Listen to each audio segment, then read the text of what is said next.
লেবাননে স্থানীয় সময় তখন বিকেল। হঠাৎই পকেটে থাকা ছোট আকারের যোগাযোগ যন্ত্র পেজারে ঘটতে থাকে বিস্ফোরণ। কোনো কিছু বুঝে ওঠার আগেই এমন ঘটনায় দিক বিদিক ছুটতে থাকে মানুষ। এ ঘটনা ঘটেছে রাজধানী বৈরুত সহ বিভিন্ন স্থানে। স্মরণকালের নজিরবিহীন এ বিস্ফোরণে প্রায় ৩,০০০ মানুষ হতাহতের ঘটনা ঘটেছে।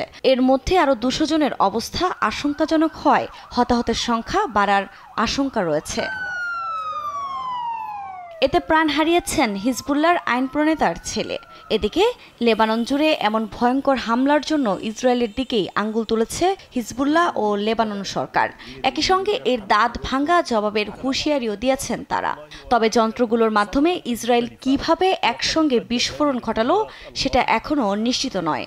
তবে এমন ঘটনায় দেশজুড়ে ছড়িয়ে পড়েছে আতঙ্ক। এদিকে হামলার দায় এখনও স্বীকার করেনি ইসরায়েল। এর মধ্যে দেশজুড়ে এমন সংকটময় পরিস্থিতিতে সবাইকে এক হওয়ার আহ্বান জানিয়েছে কর্তৃপক্ষ।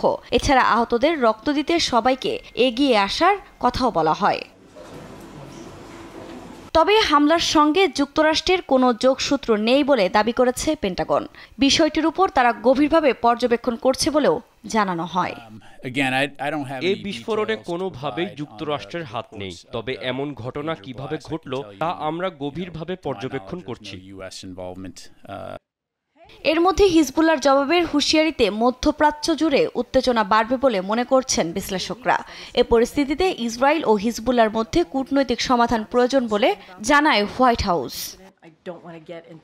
এদিকে ভয়াবহ এই হামলার পর থেকে ডিভাইসগুলো কোন দেশ থেকে আমদানি করা হয়েছে তা নিয়েও উঠেছে প্রশ্ন। গণমাধ্যমের বরাতে জানা যায় এগুলো তাইওয়ানের তৈরি, যদিও এ দাবি অস্বীকার করেছে তাইওয়ান। তাদের বানানো কোনো পেজার বিস্ফোরিত হয়নি বলে দাবি করেছে তাইওয়ানের গোল্ড অ্যাপোলো। আফরিন মৌ, নিউজ ডেস্ক, দেশ টিভি।